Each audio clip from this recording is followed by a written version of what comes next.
ವಿಧಿವಶ 4 ಜನ ಮಕ್ಕಳು ಕೈ ತಪ್ಪೋಗಿದ್ರು.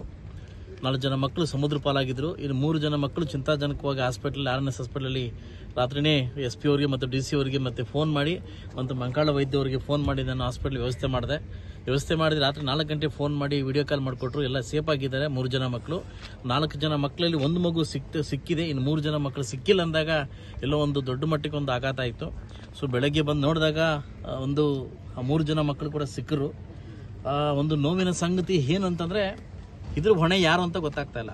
ಇವತ್ತು ಮುರುಡೇಶ್ವರ ಉತ್ತರ ಕರ್ನಾಟಕದಲ್ಲಿ ಪದೇ ಉತ್ತರ ಕನ್ನಡದಲ್ಲಿ ಇದೇ ಥರ ಪದೇ ಇನ್ನೂ ಹಾಗೆ ಕೂಡ 1 ತಿಂಗಳಾಗಿಲ್ಲ ಕೆಲವು ಘಟನೆ ನಡೆದು.